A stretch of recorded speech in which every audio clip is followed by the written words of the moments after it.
What would you do if I sang out of tune? Would you stand up and walk out on me? Lend me your ears and I'll sing you a song. I will try not to sing out of key. Oh baby, how you Ah là là. Oh là là, nostalgie. Bah, nostalgie pas vraiment, j'aurais aimé y être, mais enfin j'ai pas tout à fait l'âge quand même. L'époque, Love, Flower, Musique, que c'est- rock'n'roll. donc, enfin, les hippies, quoi. Ouais, Alors, c'est ça. donc ça, pourquoi on est branché hippie ce matin?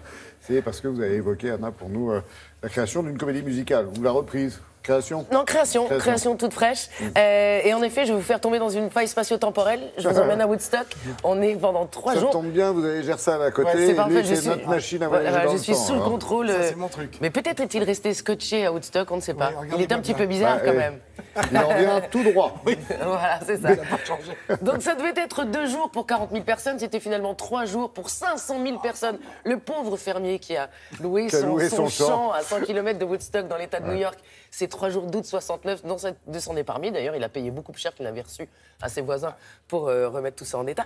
Bref, 3 jours mythiques qui ont évidemment bouleversé la musique moderne. Le monde, ça a bouleversé le monde. Le monde, exactement. Tout ce qu'on écoute aujourd'hui est toujours très marqué de toute cette contre-culture des années 60 et 70 qui s'est exprimée ces 3 jours-là sur les scènes de Woodstock.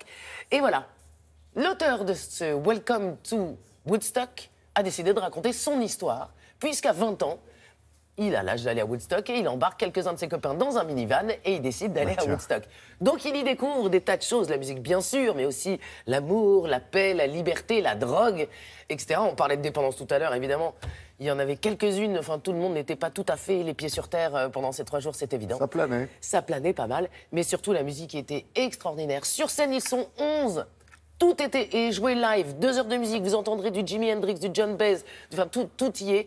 Et l'humour aussi, c'est très drôle. Vous verrez que celui qui campe Jimi Hendrix, en fait, c'est pas du tout Jimi Hendrix, c'est Jean-Michel de Aubervilliers qui est fan de Jimi Hendrix et qui vient enfin voilà, mais ils sont très très bons. Sans trucage. Ils sont en plein travail, exact, sans trucage. Sans aucun trucage, tout live, tout chanté, joué live. Ils sont 11 sur scène. Le metteur en scène, habitué à des grands classiques, s'éclate dans cet exercice-là. Et on les a découverts en coulisses, en plein boulot. Ils vont être prêts, c'est dès vendredi au Super. Comédia à Paris.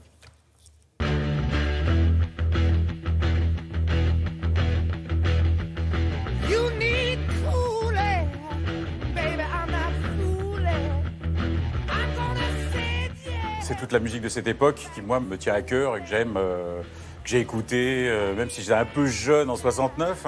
Et puis aussi le concept, c'est-à-dire l'histoire de ces gamins qui, après 68, décident de partir et de découvrir le mouvement hippie. So happy together. How is the weather? We're happy together.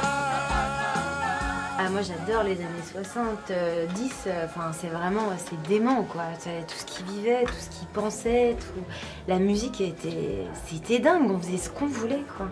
Maintenant c'est trop carré, donc j'aime bien ce truc de liberté et que je pense qu'on a vraiment sur le spectacle, on s'exprime par la musique, ça fait du bien quoi. Moi, c'est une musique que j'ai découverte, c'est-à-dire qu'elle existait, je l'ai découverte, et c'est le nombre de moments incroyables où on se dit putain, je suis pas né à la bonne époque, quoi. Même si, en fait, on en profite, mais il n'y a pas ce côté. On aimerait qu'il y ait cette nouveauté aujourd'hui, cette fraîcheur dans le rock. Il était très important pour moi que les interprètes puissent jouer la comédie. D'accord, ça passe par la musique. Mais pourquoi pas? Non mais vous croyez que c'est à coup de bouquet de fleurs et de chansons à l'eau de rose que vous allez changer le monde? Ça, c'était indispensable. Et naturellement, soit de bons musiciens, de bons chanteurs. Musiciens, parce qu'aussi, sur le plateau, ils jouent des instruments. Voilà, ils jouent essentiellement de la guitare. Donc ça, c'était les 3 paramètres qu'on devait un peu remplir. Et on a beaucoup de chance parce qu'aussi, ils dansent. On a fait un bon casting, là. Moi, je fais le rôle de Martine, qui est sympathique, qui aime détendre l'atmosphère et qui, je ne le dirai jamais assez, Dixit, mon metteur en scène, est une bulle de champagne dans le spectacle. Pierrot, je suis en communion là avec le poteau. Bon, on est sur du demi-nu, mais de l'incroyable, hein, attention. Tout est qualité française, locale. C'est magnifique. Tu veux que je te fasse la chemise? On a essayé d'être vraiment dans l'époque, voilà, avec quelques références bien précises, notamment au niveau des costumes. C'est vraiment l'époque hippie dans toute sa splendeur.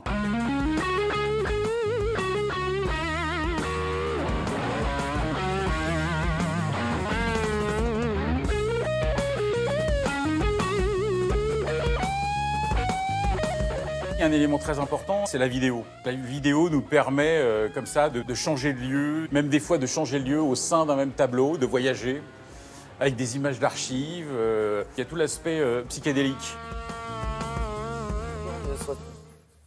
Et ils sont très bien, les Jean-Michel, là. Et Gérard, ils sont bons. Ouais, Il s'appelle Xavier, en vrai, dans la vraie vie. Ce jeune comédien Bon, de talent. et si t'en veux, où est-ce qu'on les trouve? Au Comédia à Paris jusqu'en janvier, donc vous avez le temps et bon, vérifiez. Pas de province, Moi, à mon tournée avis, ça prévue? va arriver derrière. D'accord. On n'est pas à l'abri. Et c'est rigolo de voir comment les jeunes générations connectent avec ces messages qui pourraient paraître datés, mais pas du tout. Hein, au vu de ce qui se passe, ma bonne dame.